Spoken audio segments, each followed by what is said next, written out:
12 महीने का पैसा नहीं तो वोट नहीं। तो कुर्सी मिलेगा, वोट नहीं मिलेगा तो किसी को कुर्सी मिल जाएगा। चुनाव से पहले लागू कर दे, नहीं तो अब वोट नहीं देंगे। देख लीजिएगा, एक वोट नहीं जाएगा, एक वोट का अलाउंस नहीं जाएगा। चुनाव में ही तो हम सरकार को कहना चाहते हैं कि चुनाव का समय है, सरकार कान खोल के सुन ले।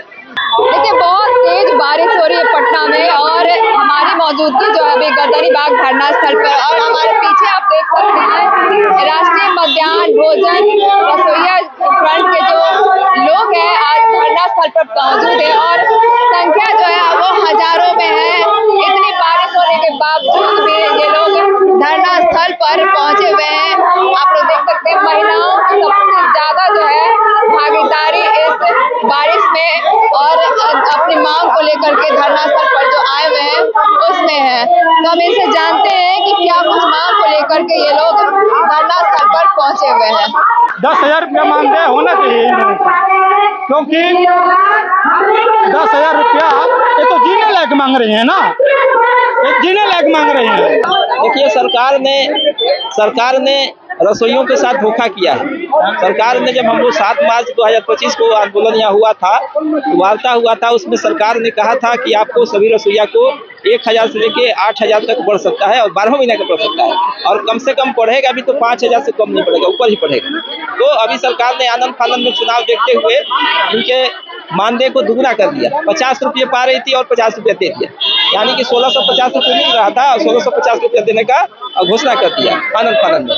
और 20 साल से यही सरकार है, नीतीश सरकार मुख्यमंत्री बन के बैठे हुए हैं और 20 साल से भी रसोइया काम कर रही है स्कूल में। तो अभी तक जो सरकारी काम का सिस्टम में हिस्सा है, भागीदार है रसोइया, उसको आप न्यूनतम मजदूरी देने की हैसियत नहीं है। आप न्यूनतम मजदूरी भी देने का शौक नहीं रखते हैं। आप न्यूनतम मजदूरी देने का आपको रसोइया बार बार कहती है लेकिन आप दे नहीं पाते हैं, और फालतू कामों के लिए हजारों करोड़ों में आवंटन होता है, मंदिर के लिए आवंटन होता है, मस्जिद के लिए आवंटन होता है, तमाम फालतू खर्चे करते हैं सरकार। लेकिन गरीब आदमी जो स्कूल में 7 घंटा 5 घंटा काम करती है महिलाएं, उनको आप पेट भर भोजन भी नहीं देना चाहते हैं।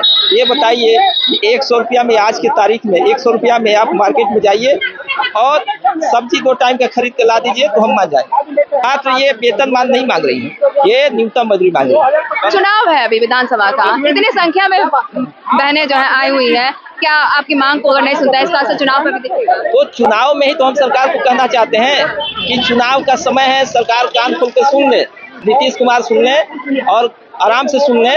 जो आप 20 साल से मजा ले रहे हैं कुर्सी का और लोगों को रसोइया को नौकरी के नाम पर मूर्ख बना के आप जो इनको शोषण कर रहे हैं, अभी समय है, आप समझ जाइए।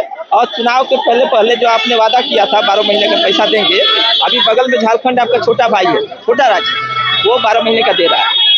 बगल में बंगाल है, ममता बनर्जी की सरकार, वहाँ भी 12 महीना मिल रहा है, लेकिन आप क्यों नहीं दे रहे हैं 12 महीने का? आप कहते हैं हम नारी का सम्मान करते हैं, नारियों का हम बहुत स्वागत करते हैं, नारियों का बहुत उत्थान करते हैं, तो यही उत्थान है। आप उनको 12 महीना काम कराइएगा, आप पैसा 10 माह कर दीजिएगा, कहाँ का इंसाफ है? तो मैं सरकार से ये आक्रोश रैली आज रसोइयों पर न्याय दिलाओ आक्रोश रैली है, और इसमें मैं सरकार से रसोइयों से आह्वान करता हूँ कि जो सरकार आपको 12 महीने का पैसा देगा चुनाव के पहले, उसी को वोट देना है।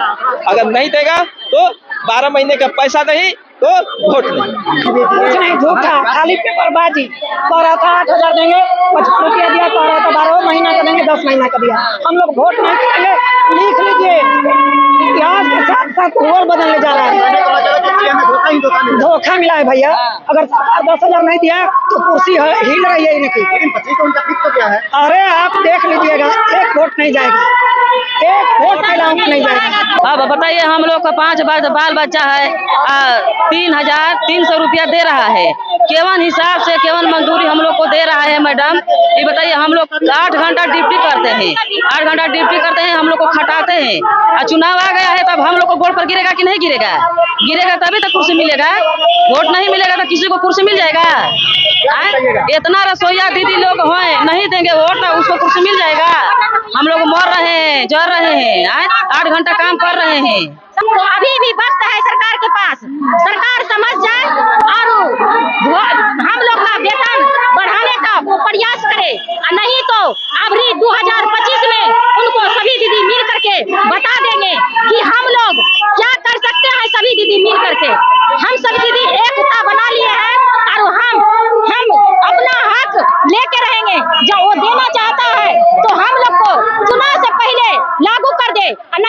अभी वोट नहीं देंगे, हम लोग सभी मिल करके दूसरा सरकार चुनेंगे। एकदम बना लिया है, उसका बेटा पुतहू बेटा बेटी सब मिल करके दूसरा सरकार बनाएंगे। 38 जिला से आई है, 38 जिला से आई है, सभी दीदी आई है। हम लोग का यही कहना है कि 12 महीना न्यूनतम मजदूरी दे, हम लोग को 12 महीना, हम 8 घंटा काम करते हैं, 50 रुपया कौन हिसाब से वो पैसा देता है, 50 रुपया कौन हिसाब से?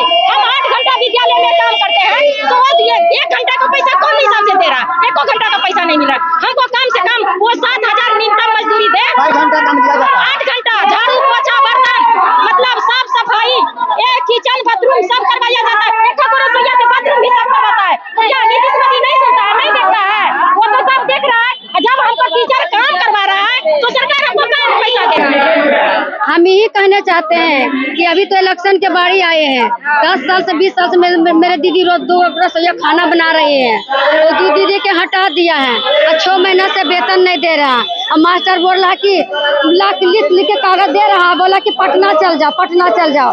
अभी इलेक्शन के बारी आए तो दीदी को हटा दिए, तो कैसे हम दीदी के वोट देंगे? कैसे नीतीश का वोट देंगे? दीदी क्या करेंगे? दीदी बोलिए, हम वोट देंगे उसको जो हमारा वेतन 10 हजार बढ़ाएंगे, उसी के ना वोट देंगे दीदी। और मेरा 2 रसोईया की उम्र नहीं पूरा है, हटा दिया है।